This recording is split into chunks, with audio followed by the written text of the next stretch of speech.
안녕하세요. 42세 공공 도서관 사서 정윤희입니다. 저는 오늘 해운대에 있는 뷔페 레스토랑 앞에 서 있었어요. 20년 만에 열리는 고등학교 동창회 때문이었죠.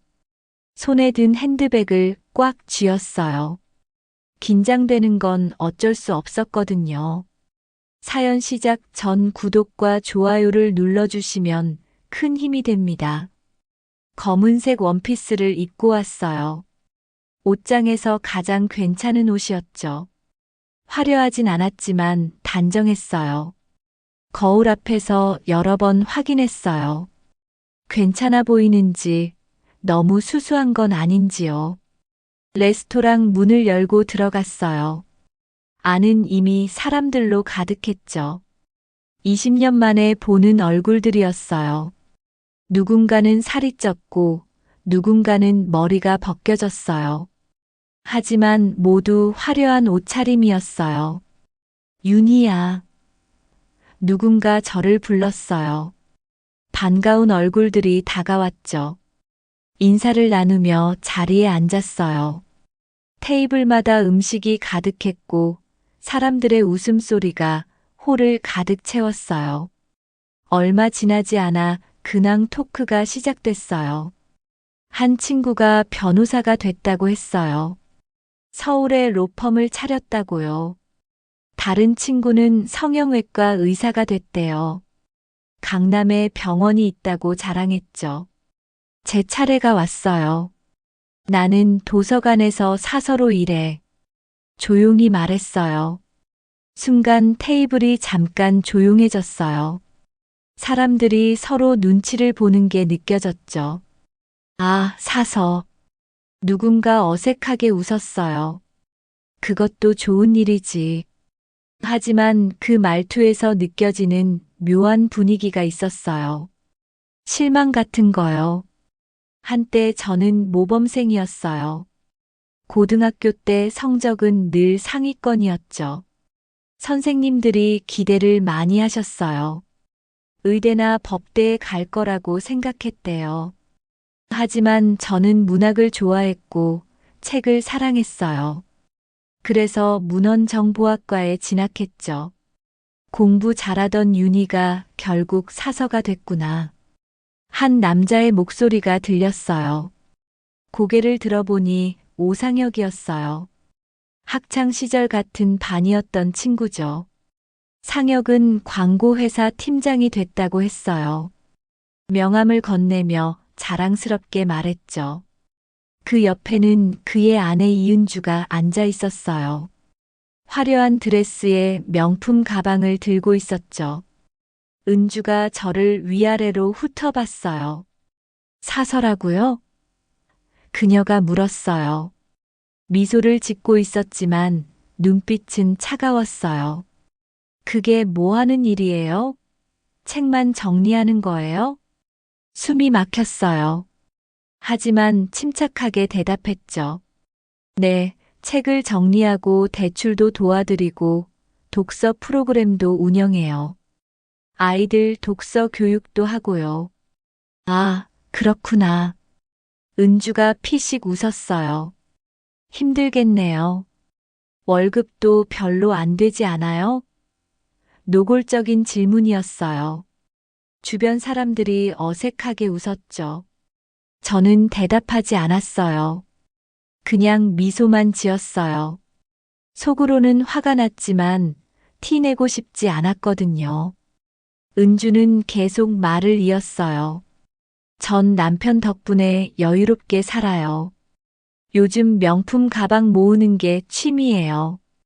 상혁도 맞장구 쳤어요. 우리 집사람은 쇼핑이 취미야.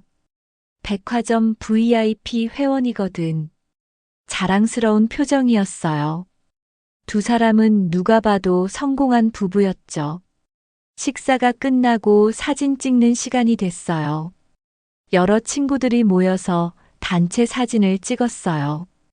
상혁과 은주가 저를 가운데로 불렀어요.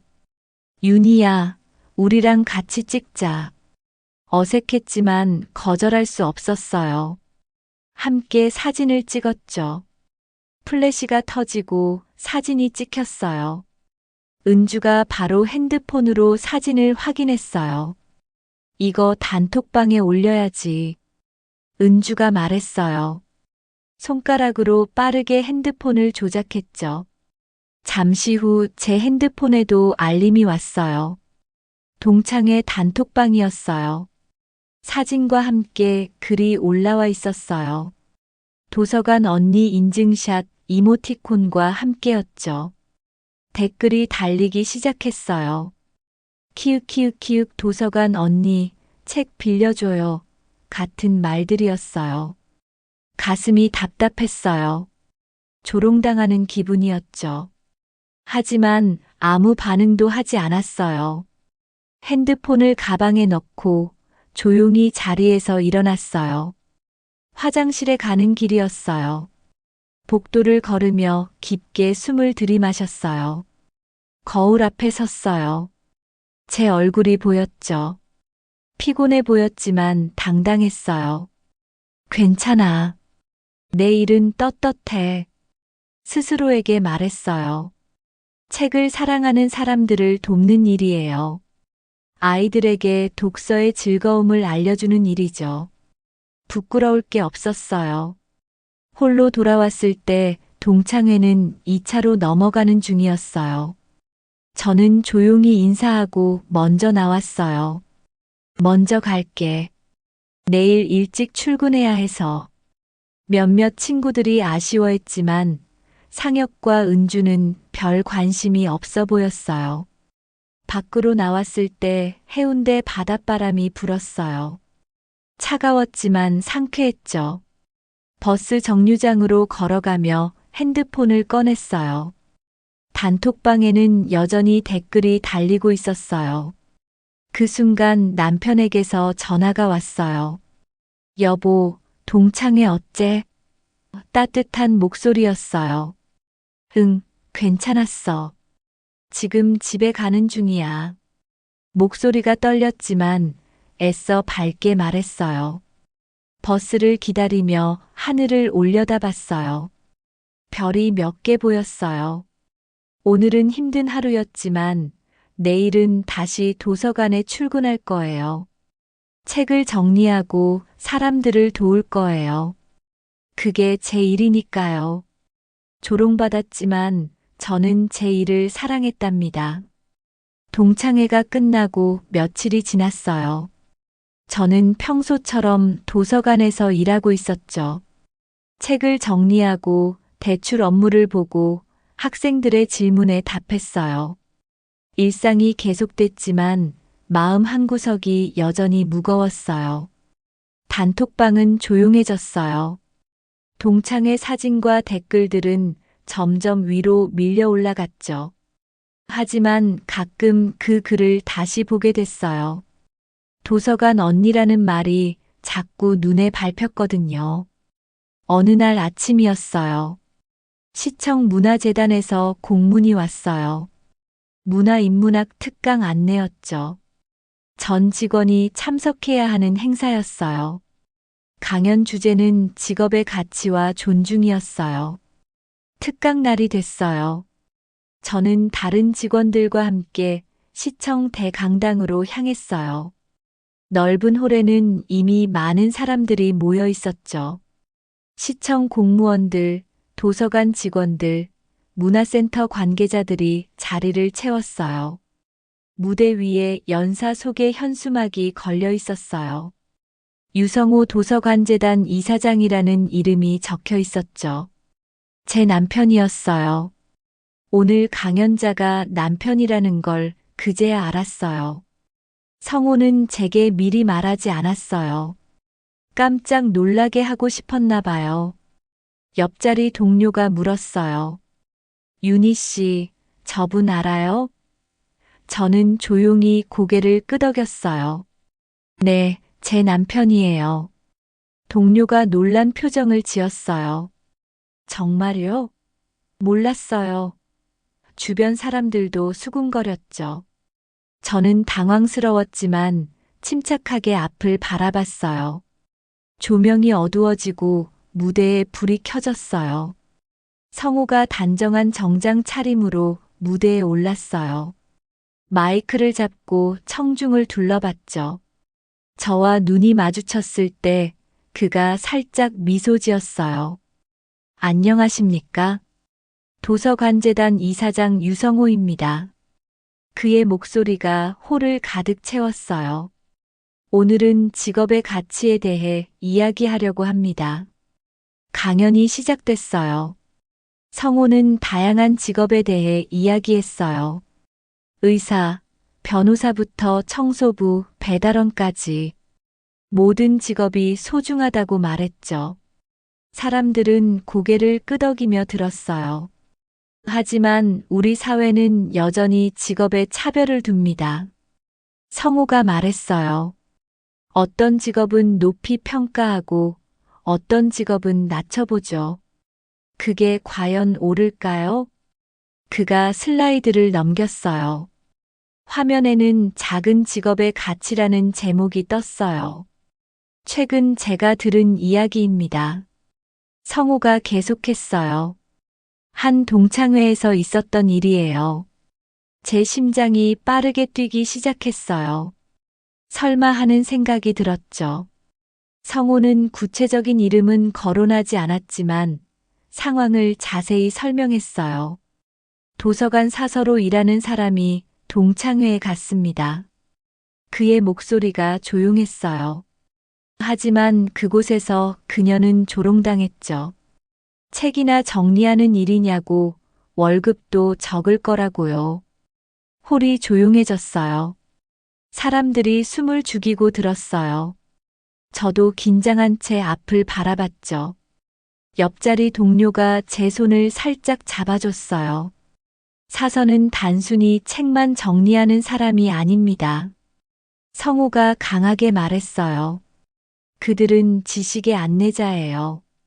책을 찾아주고 독서를 도와주고 문화를 전파하는 사람들이죠. 박수 소리가 터져 나왔어요.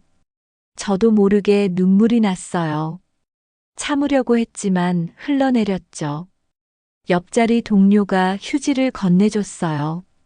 직업에 귀천은 없습니다. 성우가 선언했어요. 사람을 대하는 태도가 그 사람의 품격을 결정합니다. 다른 사람의 직업을 무시하는 사람은 스스로 품격을 낮추는 거예요. 휴식 시간이 됐어요. 사람들이 일어나 스트레칭을 하거나 화장실에 갔어요. 저는 자리에 그대로 앉아 있었죠. 성우가 무대에서 내려와 제게 다가왔어요. 여보, 괜찮아? 그가 조용히 물었어요. 저는 고개를 끄덕였어요. 응, 고마워. 성우가 제 어깨를 토닥였어요. 조금만 더 기다려봐. 휴식이 끝나고 다시 강연이 시작됐어요. 그런데 이번엔 무대에 제가 올라가야 한다고 했어요. 성우가 손짓했죠. 저는 떨리는 다리로 무대로 향했어요. 조명이 따가웠어요. 수백 명의 시선이 저를 향했죠. 마이크를 잡았을 때 손이 떨렸어요. 하지만 말해야 했어요. 제 이야기를요. 안녕하세요. 저는 공공도서관에서 사서로 일하는 정윤희입니다. 목소리가 떨렸지만 또박또박 말했어요. 저는 제 직업을 사랑합니다. 책을 정리하고 사람들을 돕는 일이 행복하거든요. 숨을 깊이 들이마셨어요. 하지만 며칠 전 동창회에서 누군가는 제 직업을 비웃었어요. 책이나 정리하는 게 일이냐고, 월급도 적을 거라고요. 그 말들이 정말 아팠습니다. 홀이 조용했어요. 사람들이 숨죽이며 들었죠. 저는 그분들에게 묻고 싶어요. 책을 정리하고 독서를 돕는 일이 정말 그렇게 하찮은 걸까요? 아이들에게 책 읽는 즐거움을 알려주는 게 그렇게 가치 없는 일일까요? 박수가 터져 나왔어요. 처음엔 몇 명이 치더니 점점 더 많은 사람들이 일어나서 박수를 쳤어요. 기립박수였어요. 저는 눈물을 참으며 고개 숙여 인사했어요. 무대에서 내려왔을 때 성우가 저를 안아줬어요. 잘했어, 여보. 그의 목소리도 떨리고 있었어요. 마지막으로 성우가 다시 마이크를 잡았어요. 방금 보신 분이 제 아내입니다. 성우가 말했어요. 저는 그녀가 자랑스럽습니다. 그녀는 매일 성실하게 일하고 사람들을 진심으로 돕죠. 그게 진짜 가치 있는 삶이라고 믿습니다. 강연이 끝났어요. 많은 사람들이 저에게 다가와 격려해줬어요. 감동적이었어요. 용기 내줘서 고마워요라는 말들을 들었죠. 그날 저는 처음으로 제 직업에 대한 떳떳함을 크게 외칠 수 있었답니다. 강연 다음 날이었어요. 저는 평소처럼 도서관에 출근했죠. 하지만 분위기가 달랐어요. 동료들이 핸드폰을 보며 수군거렸어요. 무슨 일인가 싶어서 물어봤죠. 윤희 씨, 이거 봤어요? 한 동료가 핸드폰을 보여줬어요. 화면에는 어제 강연 영상이 올라와 있었어요. 시청 공식 유튜브 채널이었죠. 조회수가 이미 수만 회를 넘었어요. 댓글이 수백 개 달려 있었어요. 감동적이다. 저런 사람들 정말 문제다. 직업 차별 너무 심하다 같은 반응들이었죠. 영상이 빠르게 퍼지고 있었어요. 온라인 커뮤니티에도 올라갔어요. 도서관 사서 비하한 동창회 사건이라는 제목으로요. 사람들의 반응은 뜨거웠어요. 분노하는 댓글이 대부분이었죠. 저는 불안했어요. 이렇게까지 커질 줄 몰랐거든요. 그냥 제 이야기를 조용히 하고 싶었을 뿐인데 일이 너무 커진 것 같았어요. 오후쯤 됐을 때 소식이 들려왔어요. 오상혁이 다니던 광고 회사에서 연락이 왔다는 거예요. 정확히는 그 회사 인사팀에서 도서관 재단으로 문의 전화가 왔죠. 성우가 저녁에 집에 와서 말해줬어요. 회사에서 상혁 씨에 대해 조사 중이래. 직장 내 괴롭힘이랑 평판 실추 문제로요. 저는 깜짝 놀랐어요. 그 정도까지 갈 일인가요? 여보, 이건 단순한 개인 문제가 아니야. 성우가 진지하게 말했어요. 회사 입장에서는 직원의 도덕성 문제거든. 특히 광고 회사는 이미지가 중요하잖아. 며칠 후 소식이 들렸어요. 상혁이 해고됐다는 거예요. 정확히는 권고 사직이었대요. 회사에서는 조직의 명예를 실추시켰다는 이유를 댔다고 했죠. 동창회 단톡방이 난리였어요. 누군가 상혁 해고 소식을 올렸거든요. 사람들은 놀랐지만 대부분 조용했어요. 댓글도 별로 달리지 않았죠. 그 후로 상혁 가족 이야기가 들려왔어요. 동창 중 한 명이 전해준 소식이었어요. 상혁의 아내 은주가 힘들어한다고요. 고액 소비에 익숙해진 생활을 유지할 수 없다는 거예요. 은주는 명품 가방을 모으는 게 취미였대요. 백화점 VIP 회원이었고 비싼 레스토랑을 자주 다녔죠. 하지만 상혁이 해고되면서 모든 게 달라졌어요. 저는 복잡한 심정이었어요. 그들이 저를 조롱한 건 분명 잘못이었어요. 하지만 이렇게까지 무너지는 걸 원했던 건 아니었거든요. 마음 한구석이 무거웠죠. 더 안타까운 소식도 들렸어요. 상혁의 아들 민규가 학교에서 괴롭힘을 당한다는 거예요. 초등학교 5학년이었는데 친구들이 놀렸대요. 내 아빠 도서관 사서 비하했다며? 아이들은 잔인했어요. 영상을 보고 민규를 놀렸죠. 너희 아빠 회사에서 잘렸다며? 민규는 학교 가기를 싫어하게 됐대요. 상혁과 은주의 가정은 흔들렸어요. 돈 문제로 부부 싸움이 잦아졌대요. 은주는 생활비가 부족하다고 했고, 상혁은 취업이 안 된다고 했죠. 서로를 탓하기 시작했어요. 상혁은 술을 마시기 시작했대요. 낮부터 집에서 술을 마시며 시간을 보냈죠. 취업 사이트를 들어가 봐도 막막했어요. 광고회사 경력이 있었지만 해고 사유 때문에 어려웠거든요. 이력서를 넣어도 면접 연락이 오지 않았어요. 몇 군데서는 연락이 왔지만 면접장에서 떨어졌죠. 온라인에서 이미지가 좋지 않으시네요 라는 말을 들었대요. 은주도 달라졌어요. 친구들과의 모임을 피하기 시작했대요. 백화점 VIP 라운지도 못 가게 됐죠. 카드가 정지됐거든요.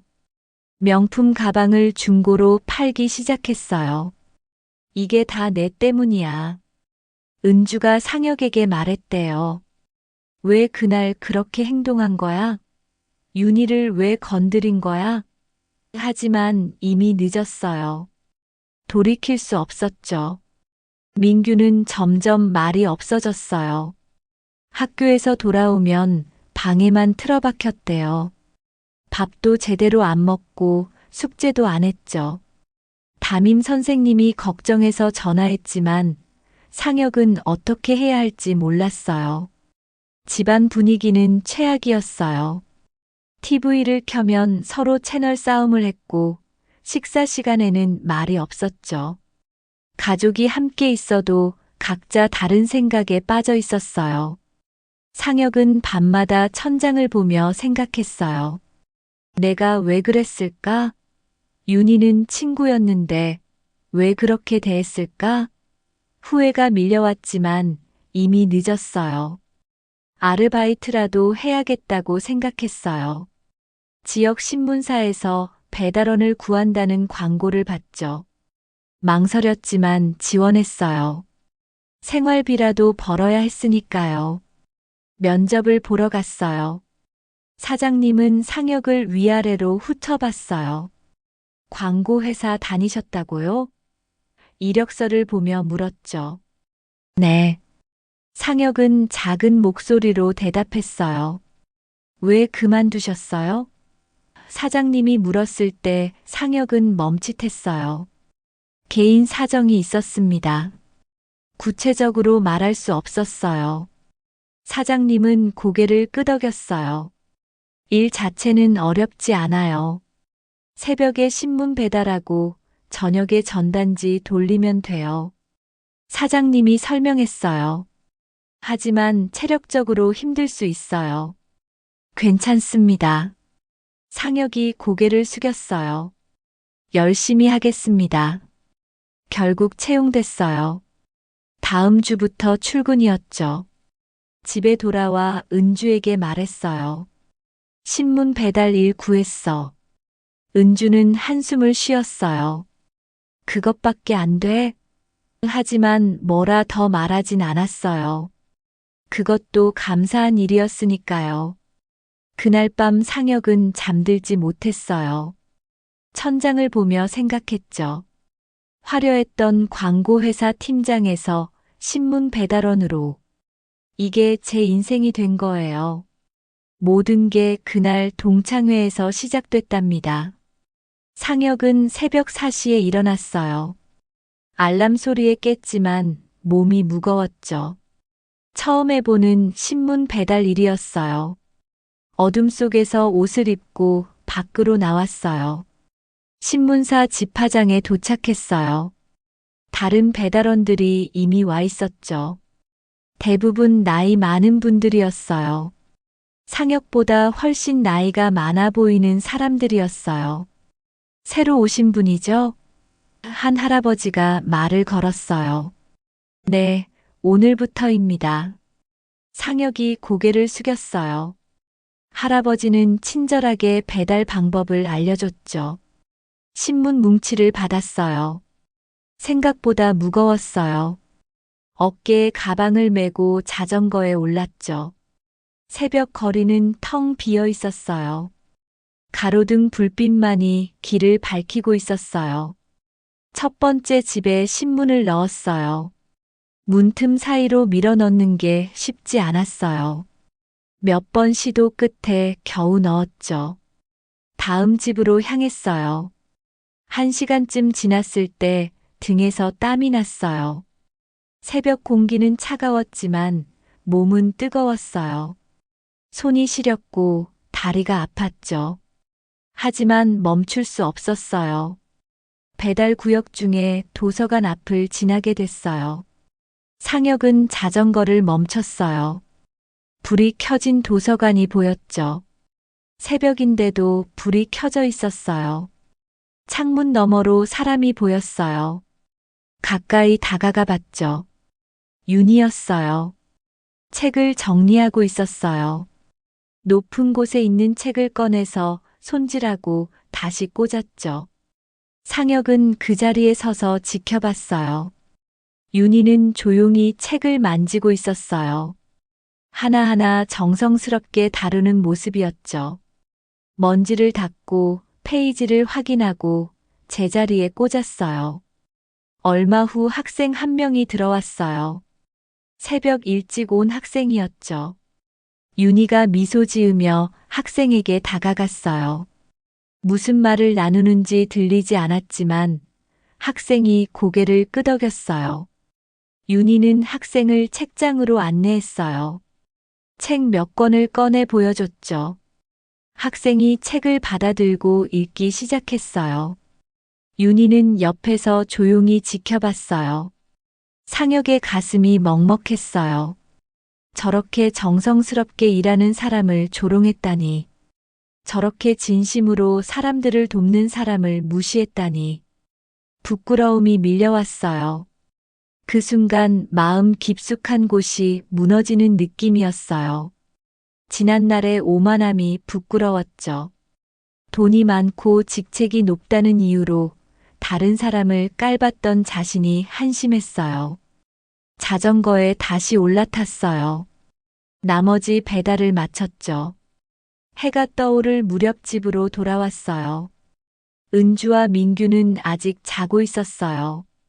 상혁은 조용히 샤워를 했어요. 며칠이 지났어요. 매일 같은 시간에 일어나 신문을 배달했어요. 도서관 앞을 지날 때마다 윤희가 보였죠. 늘 같은 시간에 출근해서 책을 정리하고 있었어요.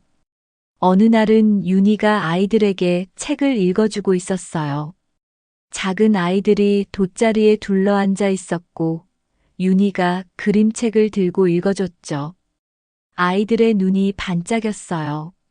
상혁은 점점 용기를 내기 시작했어요. 윤희에게 사과하고 싶었어요. 제대로 된 사과를요. 하지만 쉽지 않았죠. 어떻게 말을 꺼내야 할지 몰랐거든요. 한 달쯤 지났을 때였어요. 저녁 전단지 배달을 나갔다가 도서관 앞을 지나게 됐어요. 문을 닫을 시간이었죠. 윤희가 밖으로 나오는 게 보였어요. 상혁은 자전거를 세웠어요. 심호흡을 하고 다가갔죠. 윤희야. 떨리는 목소리로 불렀어요. 윤희가 고개를 돌렸어요. 깜짝 놀란 표정이었어요. 상혁 오빠. 윤희가 물었죠. 상혁의 모습을 위아래로 봤어요. 신문 가방을 맨 모습, 땀에 젖은 얼굴을 봤어요. 지금 신문 배달하는 거야? 윤희가 조심스레 물었어요. 상혁은 고개를 끄덕였어요. 응. 요즘 이 일하고 있어. 부끄러웠지만 숨기고 싶지 않았어요. 침묵이 흘렀어요. 상혁은 용기를 냈어요. 윤희야, 그날 일. 정말 미안해. 목소리가 떨렸어요. 내가 너를 그렇게 대한 건 정말 잘못했어. 윤희는 아무 말이 없었어요. 그저 상혁을 바라볼 뿐이었죠.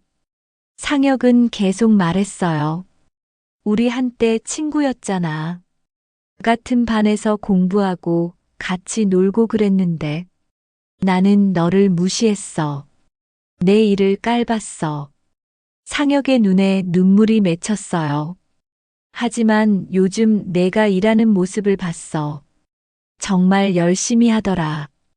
진심으로 사람들을 돕고 있었어. 나는 상혁이 말을 이었어요. 나는 너보다 못한 사람이었어. 돈과 직책만 있었지 진짜 가치는 없었던 것 같아. 미안해, 윤희야. 윤희가 한참을 침묵하다가 입을 열었어요. 오빠도 많이 힘들었겠다. 따뜻한 목소리였어요. 상혁은 놀랐어요. 화가 난 목소리를 예상했거든요. 사람은 누구나 실수해요. 윤희가 계속 말했어요. 오빠가 그날 한 행동은 분명 잘못이었어요. 나도 많이 아팠고요. 하지만 중요한 건 달라지려는 진심이겠죠. 윤희가 미소 지었어요.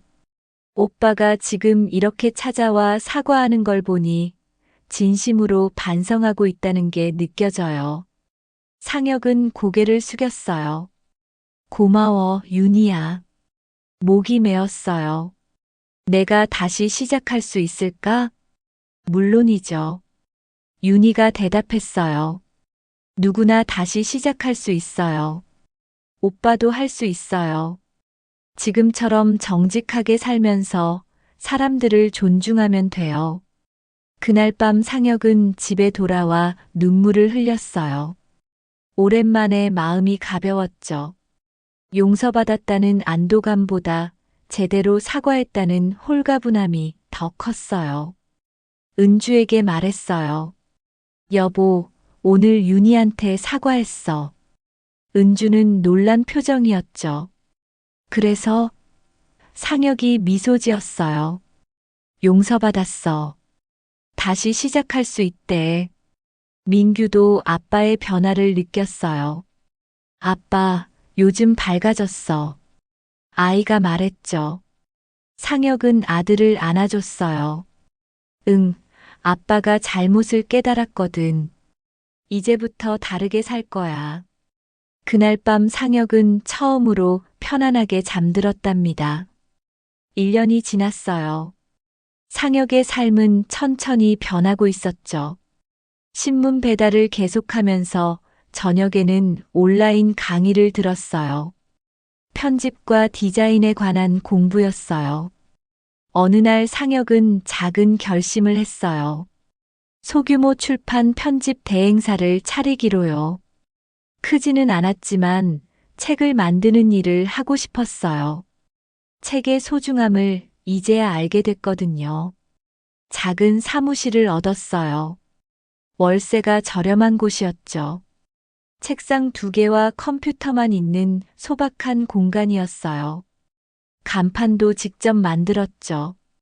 작은 책방 편집실이라는 이름이었어요. 처음엔 일이 없었어요. 명함을 돌리고 홈페이지를 만들었지만 문의가 거의 없었죠. 하지만 포기하지 않았어요. 성실하게 준비하며 기다렸어요. 어느 날 첫 의뢰가 들어왔어요. 자비 출판을 준비하는 노인분이었죠. 평생의 이야기를 책으로 남기고 싶다고 하셨어요. 상혁은 정성을 다해 원고를 편집했어요. 밤늦게까지 작업했어요. 문장을 다듬고 사진을 배치하고 표지를 디자인했죠. 한 글자 한 글자 정성스럽게 다뤘어요. 완성된 책을 받아든 노인분이 눈물을 흘렸어요. 고맙습니다. 제 인생이 이렇게 책이 되다니. 노인분이 상혁의 손을 꼭 잡았어요. 상혁도 눈시울이 붉어졌죠. 이 일의 가치를 느끼는 순간이었어요. 입소문이 났어요. 정성스럽게 책을 만든다는 소문이요. 조금씩 일이 들어오기 시작했어요. 개인 시집, 에세이, 회사 자료집, 다양한 의뢰들이었죠. 어느 날 도서관 재단에서 연락이 왔어요. 독서 교육 자료 편집을 맡아줄 수 있냐는 문의였어요. 상혁은 긴장했지만 흔쾌히 승낙했죠. 재단 사무실로 갔어요. 회의실에서 성호 이사장을 만났어요. 상혁 씨, 오랜만입니다. 성호가 악수를 청했죠.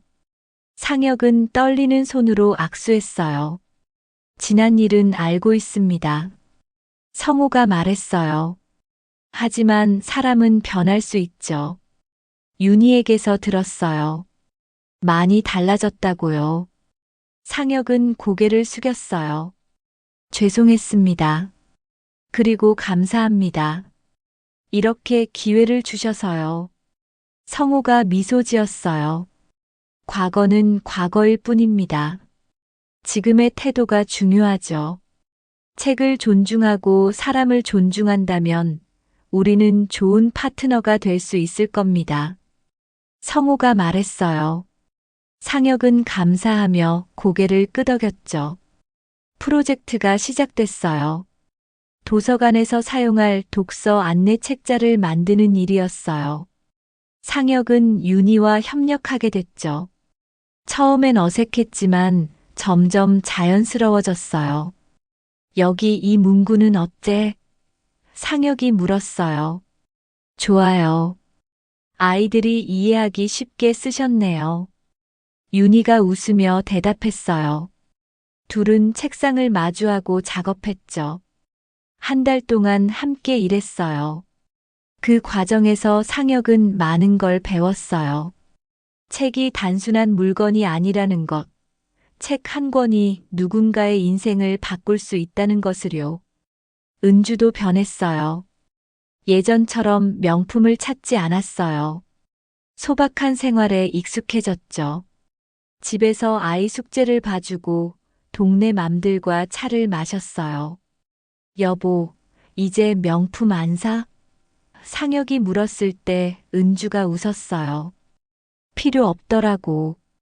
예전엔 왜 그렇게 집착했는지 모르겠어. 지금이 훨씬 편해. 다른 사람들 시선 의식하느라 힘들었나 봐. 은주가 계속 말했어요.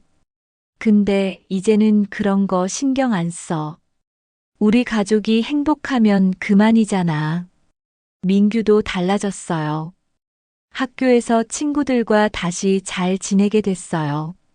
아빠가 책 만드는 일 한다고 했더니 애들이 멋있대.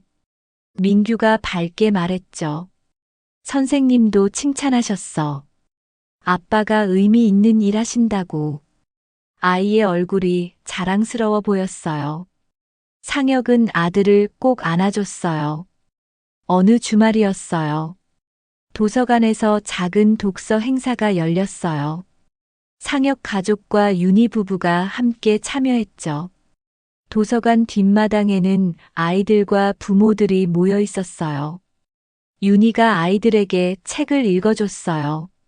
상혁은 옆에서 만든 책자를 나눠줬죠. 성호는 학부모들과 독서 교육에 대해 이야기했어요. 은주는 아이들과 놀아줬고요. 행사가 끝나고 네 사람은 벤치에 앉았어요. 가을 햇살이 따뜻했죠. 잠시 침묵이 흘렀어요. 편안한 침묵이었어요.